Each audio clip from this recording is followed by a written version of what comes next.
함께 기도하심으로 3월 6일 수요일 매일 예배 시작하겠습니다. 기도합니다.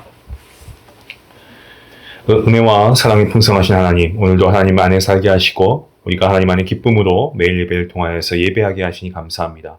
이 시간 성령 하나님의 임재하신 가운데 우리의 몸과 마음을 하나님이 기뻐하시는 거룩한 산 제물로 드리는 영적 예배가 될 수 있도록 하나님 인도하여 주시옵소서. 하나님, 우리의 삶의 모습이 참 연약합니다. 순간의 화를 참지 못해서 지었던 모든 죄가 우리 안에 기억나게 하시고, 이러한 모든 죄들, 또 부지 중에 지은 죄가 있다면 이 또한 하나님께 회개하오니 주님 용서하여 주시고, 우리가 정말 주님의 영광을 살아가야 한다는 것을 우리가 알고 있지만 그럼에도 불구하고 우리가 죄를 짓고 살아가고 있는 우리의 모습을 볼 때 가끔은 우리 스스로가 원망스럽기도 하고, 또 이렇게 연약한 우리의 모습을 하나님께서 기뻐하실까라는 생각도 듭니다. 하지만 하나님께서는 우리의 믿음 약함을 아시고 우리의 연약함을 아시기에 하나님께서 우리를 붙드시고 오늘도 은혜 베푸셔서 우리가 회개할 때 하나님께서 우리의 죄를 사하여 주시고 또 우리가 더 하나님께 담대하게 나아갈 수 있는 귀한 믿음도 주실 줄로 믿습니다. 주님의 온유하신 성품과 사랑, 그리고 주님의 그 모습을 닮아갈 수 있도록 주님 우리 성도님들을 날마다 매일 예배 가운데 자라갈 수 있도록, 성장할 수 있도록 하나님께서 이끌어 주시옵소서. 사랑하는 우리 성도님들의 삶을 위해서 기도합니다. 이 땅의 현실이 어렵고 고단하고 힘들지라도 예수님과 함께 동행하면 그 어디나 천국이 되는 줄로 믿사오니 매 순간마다 주님과 함께 동행하기에 천국을 경험할 수 있는 우리 모든 성도님들의 삶이 될 수 있도록 함께 하시고, 이 땅에 살아가는 동안에 그 어떠한 고난과 유혹에도 믿음으로 살아냈던 그러한 믿음의 선진들을 우리가 기억하게 하시고, 그러한 저희의 인생이 더욱더 하나님의 말씀을 붙잡고 하나님을 신뢰함으로 정말 축복된 인생이 될 수 있도록 하나님 함께 하여 주시옵소서. 사랑하는 우리 교회를 지켜주시고 우리 성도님들과 가정과 또 일터와 자녀들 위해 하나님께서 복의 복을 더하여 주시옵소서. 아버지, 몸이 약한 자에게 힘을 주시고 능력을 주시고 질병이 있는 자에게 주님의 예수님의 이름으로 명하노니 악한 영들과 모든 병들이 물리침을 받는 귀한 역사가 있게 허락하여 주시옵소서. 오늘도 말씀 앞에 나아갑니다. 주님의 말씀이 선포될 때에 말씀의 권위가 있게 하시고 듣는 이의 모든 심령 가운데 하나님께서 변화와 능력을 체험케 하는 귀한 시간 되게 허락하여 주시길 간절히 바라오며, 이 모든 말씀 살아계시고 역사하신 우리 주 예수 그리스도의 이름으로 감사하며 기도하옵나이다. 아멘. 찬송가 70장 함께 하시겠습니다.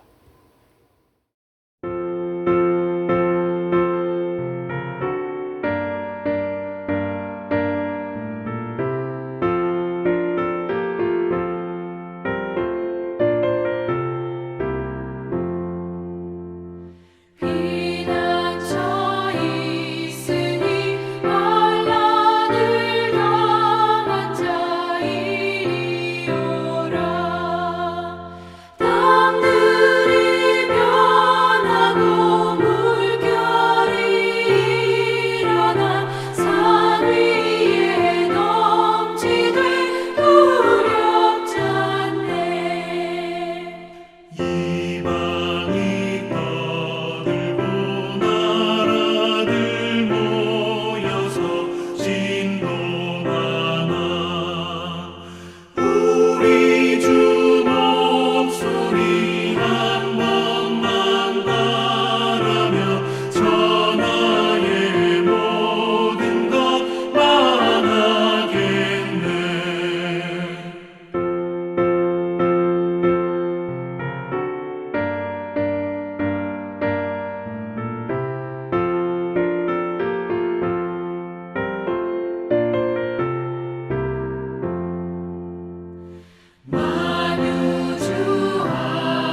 말씀은 시편 46편입니다. 우리 함께 말씀을 한 목소리로 읽도록 하겠습니다. 1절부터 함께 봅니다. 하나님은 우리의 피난처시요 힘이시니 환난 중에 만날 큰 도움이시다. 그러므로 땅이 변하든지 산이 흔들려 바다 가운데에 빠지든지 바닷물이 솟아나고 뛰놀든지 그것이 넘침으로 산이 흔들릴지라도 우리는 두려워하지 아니하니로다. 한 시내가 있어 나뉘어 흘러 하나님의 성 곧 지존하신 이의 성소를 기쁘게 하도다. 하나님이 그 성 중에 계심에 성이 흔들리지 아니할 것이다. 새벽에 하나님이 도우시리로다. 나라가 떠들며 왕국이 흔들렸더니 그가 소리를 내심에 땅이 녹았도다. 만군의 여호와께서 우리와 함께 하시니 야곱의 하나님은 우리의 피난처시도다. 셀라.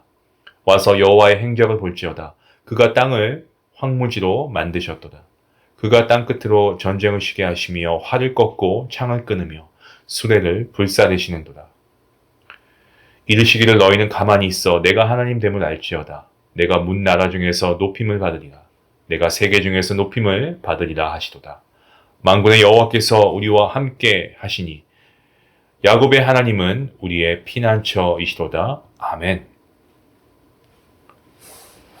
오늘 본문에도 역시 표제어가 나오고 있습니다. 계속해서 고라 자손의 시, 그리고 뒤에 보시면 인도자를 따라 알라못에 맞춘 노래라고 되어 있습니다. 알라못, 이것은 그 뜻을 정확하게는 알 수는 없습니다만은 구약성경 역대상 5장 20절에 보시면은 이 알라못이 한 번 더 나오고 있습니다. 근데 그때 보면 이 여인들의 노래에 맞추어 비파를 연주했다라는 내용이 있거든요. 그래서 아마도 이 알라못은 그 뜻은 정확하게 알 수는 없지만 젊은 여인들을 의미하는 그러한 단어로 여겨집니다. 그래서 이 시편은 성가대 지휘자의 인도에 따라서 여인들이 높은 소리로 불렀던 노래였던 것으로 보는 것이 일반적인 어떤 신학자들의 견해입니다.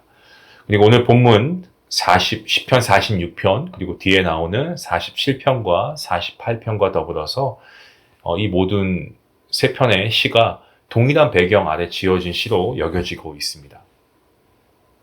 열왕기하 18장에 보시면 그 내용 중에 아스루의 이 사네립 왕이 유다를 공격해서 온 나라가 유린을 당하고 또 성전과 왕궁, 보문창고에 있는 모든 은을 다 내어주어야 했던 국가적인 위기 상황이죠. 그 배경을 지금 하고 있는 것이 그 배경으로 지금 이 시편이 있는 것입니다.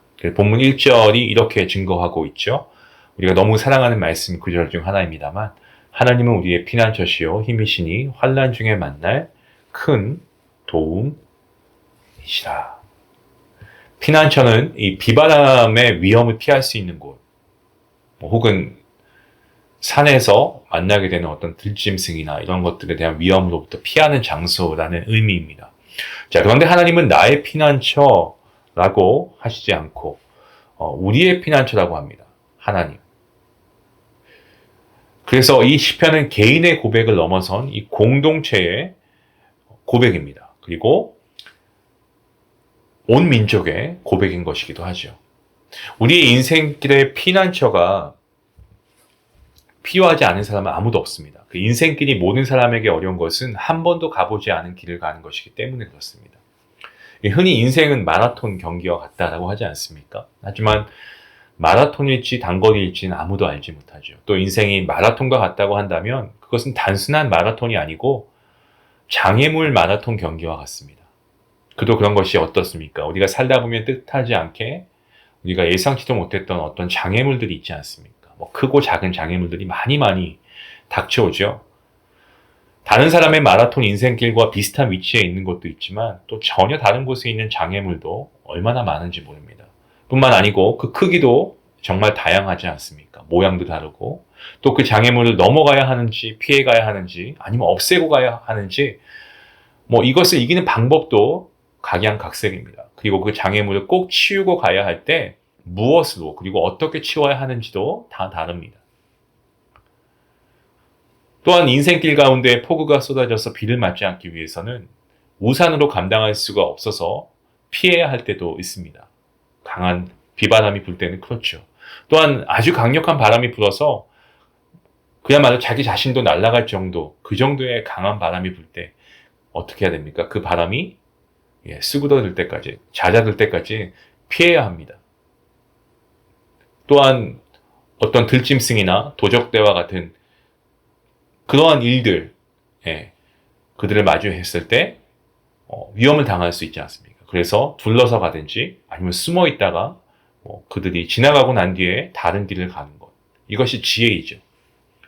인생길에서 만나는 비바람과 위험을 피하는 최상의 장소가 하나님이시라고 합니다.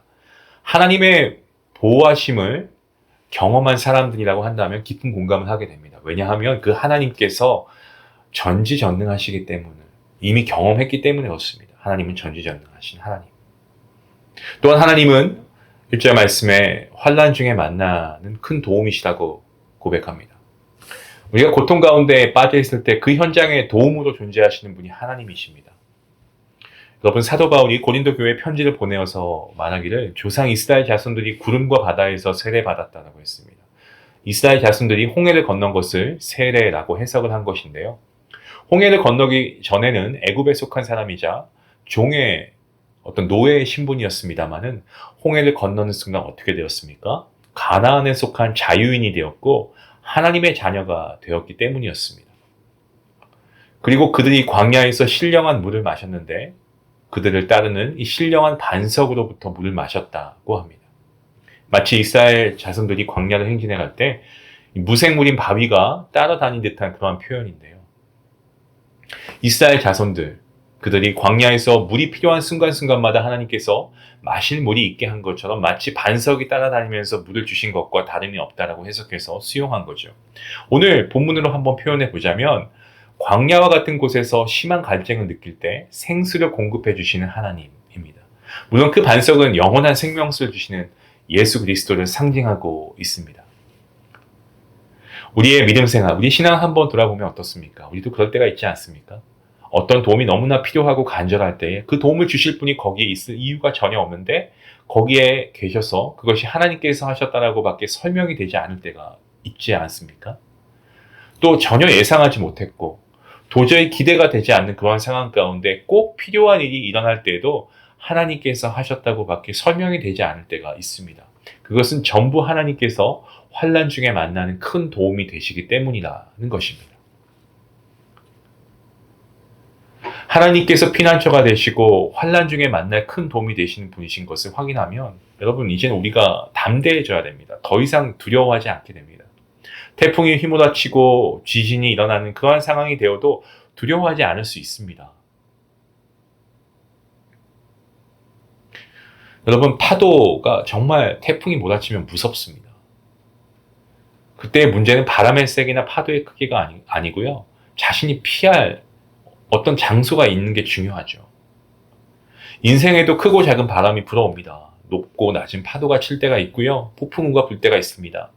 깊고 얕은 흔들림이 있습니다. 그때의 현상이 크게 보이면 모든 것이 두렵습니다. 하지만 피난처와 도움이 되시는 하나님이 크게 보이면 두렵지 않을 줄로 믿습니다. 오늘 본문 3절 마지막 말씀 말미에 셀라가 있습니다. 성경에 한 70번 이상 나오는 이 셀라는요, 음악적인 지시어입니다. 하지만 그 의미가 명확하게 밝혀지지 않았는데요. 아마도 쉬어라, 울려라, 이런 의미로 여겨지는 것으로 보고 있습니다. 그래서 시편 찬송을 하다가 셀라가 마지막에 나오면 찬송을 멈추고 중간에 나오면 찬송을 멈추었다가 다시 소리를 높이는 것으로 여겨집니다. 왜냐하면 뒤에 중요한 것이 나오기 때문에 그렇습니다. 태풍이 휘몰아치는 바다를 말하는 이 시인은요, 셀라 후에 4절부터 잔잔하게 흘러가는 이 시내에 대해서 묘사하고 있습니다. 소리를 높이지 않고 낮추는 것처럼 여겨지죠. 마치 연주할 때 하는 표현으로 말씀드리면 말입니다.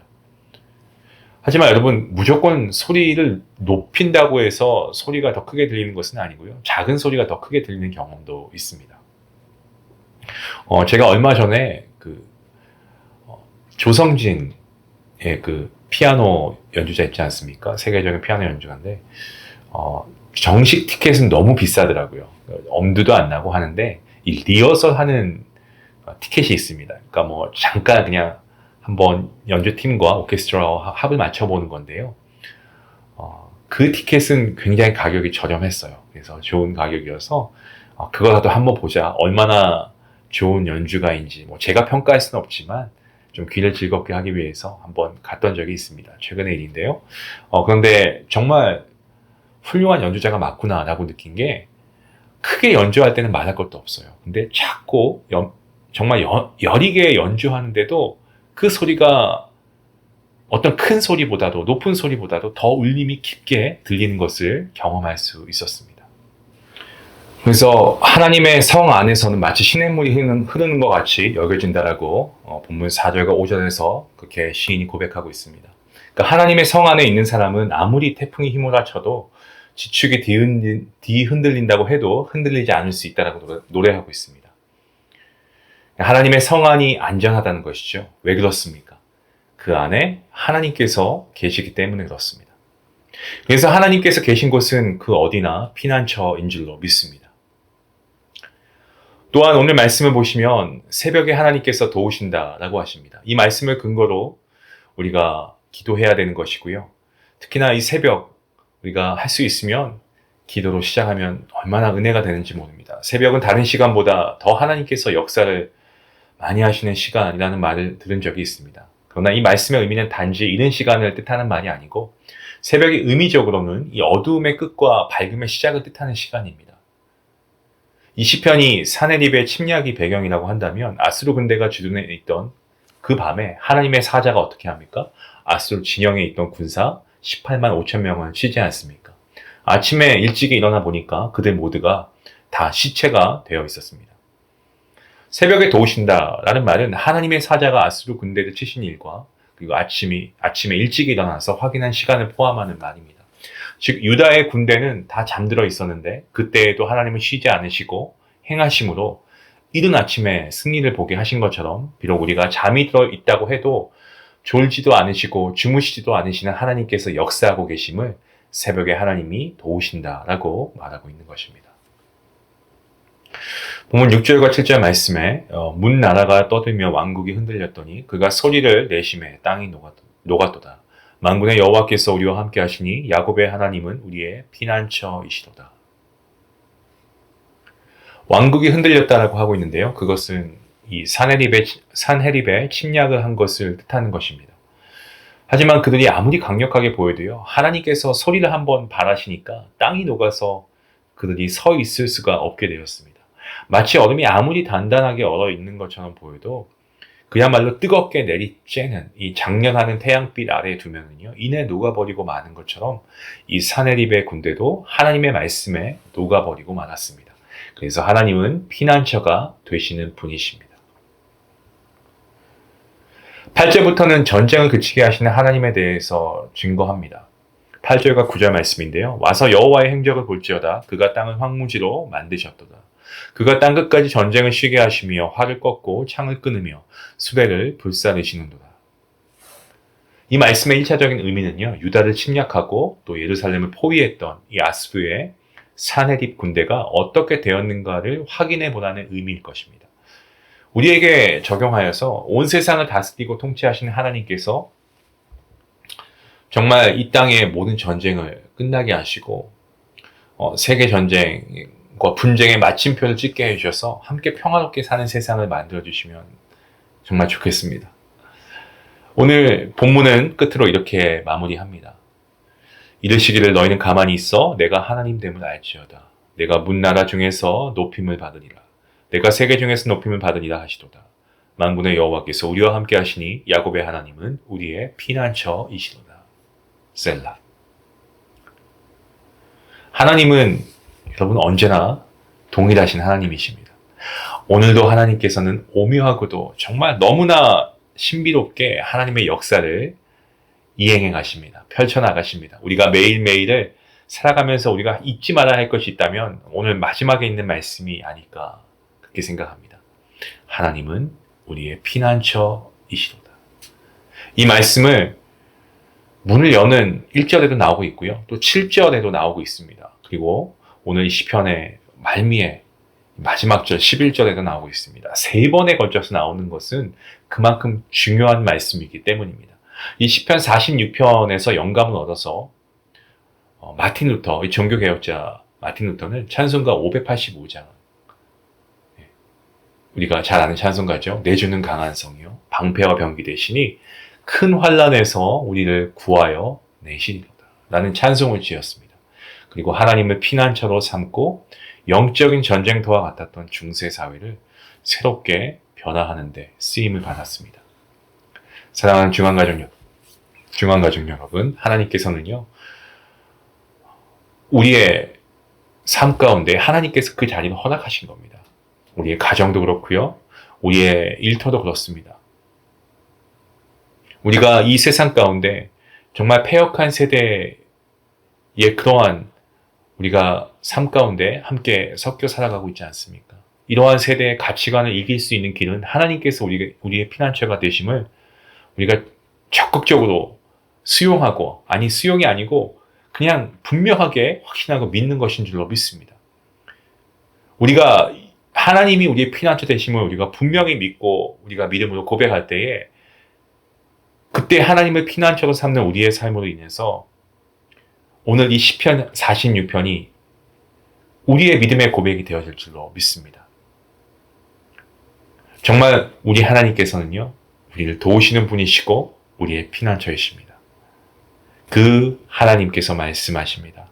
나에게 와서 나에게 기대. 내가 너를 보호해 주겠다. 오늘 이 말씀, 우리의 피난처 되신 하나님을 다시 한번 확인시켜주는 귀한 말씀입니다.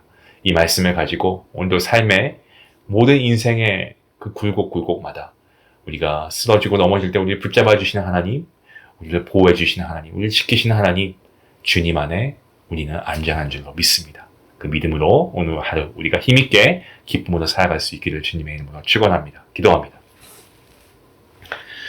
하나님 감사합니다. 우리의 피난처 되신 하나님, 오늘 말씀을 통해서 다시금 우리로 하여금 확인시켜 주시니 감사합니다. 우리의 인생 가운데 정말 파도가 있습니다. 높고 낮은 파도가 있고, 또 때론 우리의 삶이 정말 흔들리는 것 같고 폭풍우가 몰아치는 것 같다고 해도 하나님의 주시는 오늘 이 말씀이 하나님께 피하는 것을 통하여서 우리가 두려워하지 않을 이유가 분명하게 생겼습니다.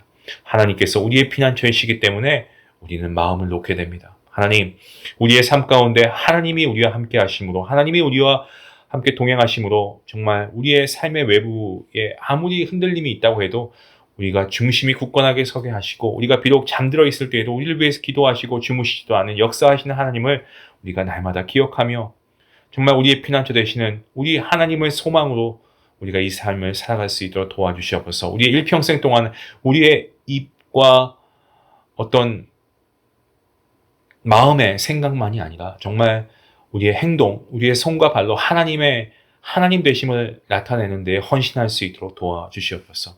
오늘도 귀한 말씀으로 우리에게 함께 하시는 주님 감사하오며, 우리의 피난처 되시는 우리 여호와 하나님, 그리고 우리와 늘 함께 동행하시는 성령 하나님, 그리고 우리의 죄를 속하여 주신 그 예수님 삼위일체 하나님과 함께 오늘도 예배 가운데 우리가 은혜 받게 하심을 감사하오며, 이 모든 말씀 예수님의 이름으로 기도하옵나이다. 아멘. 우리 말씀 생각하시면서 함께 기도하길 원합니다. 하나님께서 여러분의 피난처이신 줄로 믿습니다. 큰 도움이 되십니다. 여러분, 그때는 어느 누구도 우리를 해할 수가 없습니다. 하지만 우리가 반대로 하나님이 아닌 다른 것을 피난처로 삼았다가 낭패를 당했던 때도 분명히 있을 것입니다. 그런 것이 있다면 우리가 좀 회개하고 다시금 하나님께 돌아갈 수 있기 원합니다. 우리의 피난처 되신 하나님, 이 말씀을 신뢰함으로 믿음과 순종의 삶을 살게 해달라고 함께 기도하시겠습니다.